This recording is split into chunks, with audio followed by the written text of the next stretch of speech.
සහ ඒවා ආරක්ෂා කළ යුත්තේ කොහොමද කියන කාරණා වගේම මාධ්‍ය හරහා උතුරිම පරිණාමය කළ යුත්තේ කෙසේද කියන දේ අතිශය වැදගත්. හැබැයි ඒ අතරතුර ව්‍යාජ තොරතුරු පැතිර යාම දැන් මේ කෘත්‍රිම බුද්ධිය නිසා වැඩි වෙලා තියෙනවා. ඒක අද ගෝලීය වශයෙන් මාධ්‍ය මුහුණ දෙන ලොකු අභියෝගයක්. ඒකෙන් දැඩි ලෙස ප්‍රශ්න කිරීමට ලක්වන්නේ මේ ආචාර ක්‍රම, නිර්මාණශීලීත්වය හා නෛතික රාම.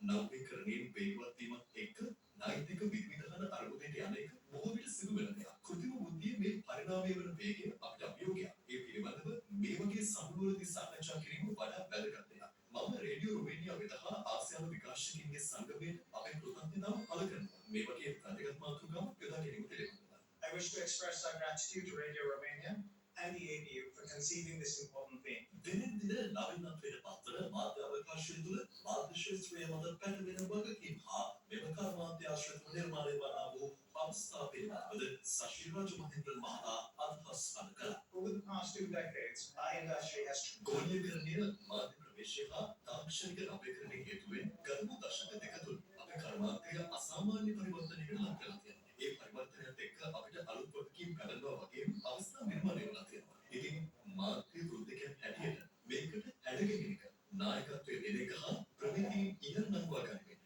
අපේ හැඩය අපිම හදාගත යුතුයි. and uphold the standards that define our craft. එබියු මාධ්‍ය හා සංස්කෘතික දින ජාත්‍යන්තර සමරයට වෙකෝ ජාතික මාධ්‍ය කාර්යාලයේ වැඩවලන අධ්‍යක්ෂ ජනරාල් හිමාලි හෙට්ටිගලගේ මහත්මිය කෘත්‍රිම බුද්ධිය සමග ඇති අවධානයක් පිළිබඳව පළ කළේ මෙවැනි අදහසක්. Of course, when AI offers efficiency, ඇත්ත වශයෙන්ම කෘත්‍රිම බුද්ධිය තුළින් කාර්යක්ෂමතාව සහ නිර්මාණශීලීත්වය ඇති වෙලා තියෙනවා වගේම එමගින් බරපතල අවධානයක් ඇති කරලා තියෙනවා.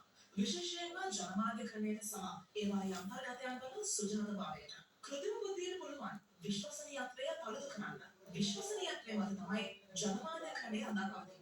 කෘත්‍රිම බුද්ධියෙන් තර්ජනය දෙන්නේ පුද්ගල ප්‍රතිරූපයන්ට පමණක් නෙවෙයි. මහජන තොරතුරු වල සුපිරිපත් භාවයට තර්ජන එල්ල වෙනවා. මාධ්‍ය කියන්නේ ප්‍රජාතන්ත්‍රවාදය සහ සමාජ ස්ථාවරවාදයේ කුළුමක්. අපේ හැම තාක්ෂණය නිර්මාණශීලීත්වයට දායක කර ගැනීම මිස ආදේශකයක් නොවන තැනට පත් කිරීම. not replaces it. සමුළුවැමතු ආසියානු විකාශකයන්ගේ සංගමයේ මහලේකම් අහමද් අලි මහතා මාධ්‍ය ශිල්පය තුළ කෘත්‍රිම බුද්ධිය වගකීම් හා ආචාර ධර්මවලට අනුකූලව යොදා ගැනීමේ අවශ්‍යතාවය පැහැදිලි කළා. This year's theme, risks, challenges, opportunities. මේ අවුරුද්දේ තේමාව තමයි කෘත්‍රිම බුද්ධිය මාධ්‍ය සඳහා යොදා ගැනීමේ වන අවධානය, අභියෝග සහ ඒ තුළින් නිර්මාණය වන අවස්ථායන්. අපි දකිනවා අපේ සමාජිකයෝ මේ තාක්ෂණය යොදා ගන්නවා තම විකාශන ජාල කරහා වඩා නිර්මාණාත්මක දේවල් ඉදිරිපත් කරන්න. අපි මේ කෘත්‍රිම බුද්ධිය භාවිත කරනවා නම් ඒත් එක්කම එහි සංකීර්ණතාවයක් හඳුනා ගන්න ඕනේ. මේව ඇත්තටම තාක්ෂණික ප්‍රශ්න විතරක් නෙවෙයි. ආචාර ධර්ම, නෛතික හා මානව ප්‍රශ්න වගේම මේ හේතුවෙන් පැනනගින්නා වූ වගකීම් සාකච්ඡා කරන්න විවෘත සංවාදයක් අවශ්‍ය වෙනවා. මට බොහොම සතුටින් ප්‍රකාශ කරන්න පුළුවන් අපේ ආසියානු විකාශකයන්ගේ සංගමය කෘත්‍රිම බුද්ධිය පිළිබඳව මධ්‍යස්ථානයක් පිළිගුවා. ඒ වගේම ආසියානු විකාශකයන්ගේ සංගමයේ විදිහට අපි කෘත්‍රිම බුද්ධියට අදාළ මූලධර්ම හඳුන්වා දීලා තියෙනවා. ඒ වගේම අපේ සමාජිකයන්ට ප්‍රායෝගික අවබෝධයක් හා මඟ පෙන්වීමක් ලබා දෙනවා.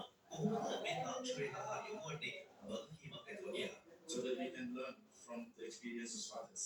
සමුළුවැමතු කැපිටල් මහරජ සමගයේ සමූහ අධ්‍යක්ෂ ශ්‍රීමන් ඩැනියල් මහතා කෘත්‍රිම බුද්ධියට දේශපාලන සමාජ හා දේශපාලනික බලපෑම පිළිබඳව අදහස් පළ කළා. What is AI? ඒ නිර්වචනය කරන්න කිව්වොත් මොකද හරියට මේ කියන්නේ? ඇත්තටම අපි මේක ගැඹුරින් හිතුවොත් artificial intelligence ඇත්තටම artificial නෙවෙයි intelligent නේ. අද මේ මොබයිල් ෆෝන්ස් වල මැජික් වගේ තියෙන AI apps ටික හැදලා තියෙන්නේ ඊටම සංකීර්ණ භෞතික ක්‍රියාවලියකින්. මෙතනදී ඉන්ධන පරිවර්තනය වෙනවා, මිනිස්සු මේ පාවිච්චි වෙනවා. යටිතල පහසුකම් ඊටම විශාල ලෙස පාවිච්චි වෙනවා. ඒ වගේම ಖನಿಜ සම්පත් අතිශය බහුල ලෙස පාවිච්චි වෙනවා.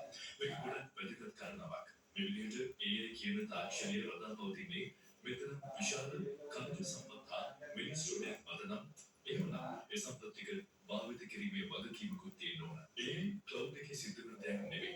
මේ AI ක්‍රියාත්මකය ඇත්තටම සිද්ධ වෙන්නේ මේ ඉන්න මොංගෝලියාවේ ಖනිජ නිධිය ඇතුළේ බටහිර ඔස්ට්‍රේලියාවේ සහ ලෝකයේ වෙන ಖනිජ නිධි ඇතුළේ. මේ දුවේ වදවල සහ රජයන් ඊටමත් දරුණු දේශපාලන ක්‍රියාවලියක නිරත වෙලා ඉන්නවා. ඒ වලින් අන්තිමට සිද්ධ වෙන්නේ